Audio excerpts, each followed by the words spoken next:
Dear audience, আমরা এখন আছি লালবাগ কেল্লা জাদুঘরে।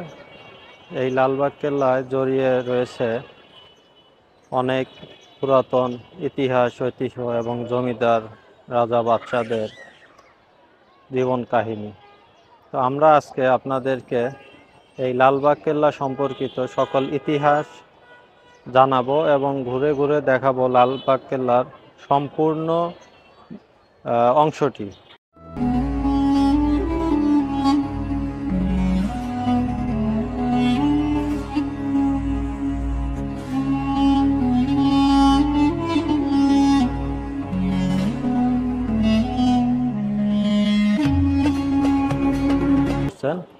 এটি হচ্ছে জামিয়া কুরানিয়া আরাবিয়া, একটি মাদ্রাসা আছে এখন, কিন্তু এটি মূলত ঐতিহ্যবাহী লালবাগ শাহী মসজিদ, যেটি নির্মিত হয় 1703 খ্রিস্টাব্দে।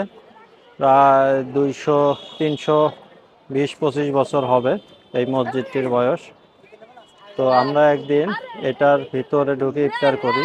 প্রায় 5 থেকে 7 হাজার লোক একত্রে ইফতার করা যায় এখানে।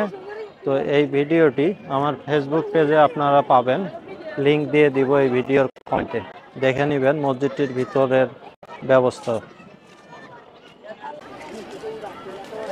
আমার পিছনেই রয়েছে লালবাগ কেল্লার এই বিখ্যাত এই পুকুরে পানি, এই পুকুরে ঝর্ণা বেয়ে পানি উঠতো, কিন্তু এখন চারপাশে এত বড় বড় বিল্ডিং হওয়ার কারণে এই পুকুরটিতে এখন আর পানি জমে না।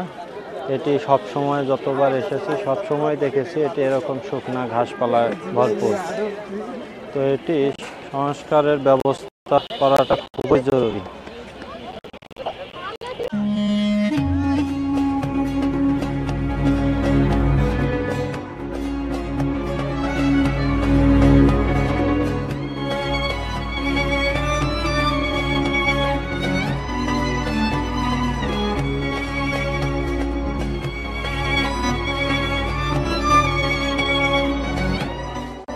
এটি হচ্ছে লালবাগ কেল্লার গোপন সুড়ঙ্গ পথের মুখ। ধারণা করা হয় যখন জমিদারদের সাথে কোনো সমস্যার সৃষ্টি হতো বা রাজাবাসীর সাথে যুদ্ধ লক্ষণ দেখা দিত, তখন পরাজিত হওয়ার আগ মুহূর্তে এই গোপন সুড়ঙ্গ ব্যবহার করে রাজা বাদশারা নিরাপদ জায়গায় চলে যেত।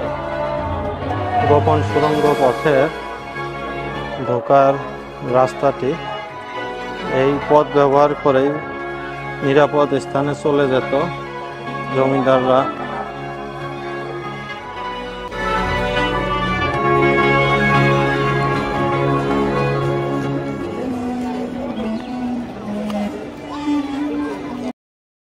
আমি এখন আছি লালবাগ কেল্লার সবচেয়ে উঁচু জায়গাটিতে, যেখান থেকে পুরো লালবাগ কেল্লাটি দেখতে পাওয়া যায়।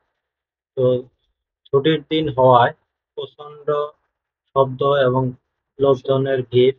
আপনারা চেষ্টা করবেন ছুটির দিনে না আসতে এবং সাপ্তাহিক ছুটির দিনগুলো দেখে তারপর আসবেন। পশ্চিম দিকে দেখতে পাচ্ছেন লালবাগ কেল্লার মসজিদটি। মসজিদটি খুবই সুন্দর এবং 3 গম্বুজ বিশিষ্ট। মসজিদটিতে 5 ওয়াক্ত নামাজ আদায় করা হয় এবং পুরো লালবাগ কেল্লাটি জুড়ে রয়েছে অসংখ্য ফুলের বাগান। এখানে নাম জানা না জানা অসংখ্য সুন্দর সুন্দর ফুল রয়েছে।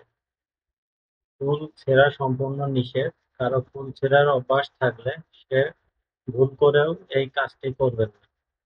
এটি হচ্ছে লালবাগ কেল্লার পুকুরের উপরে অবস্থিত মসজিদটি, যার ভিতরে ঘুরে ঘুরে দেখিয়েছি আপনাদেরকে ভিডিওর মাঝামাঝি সময়।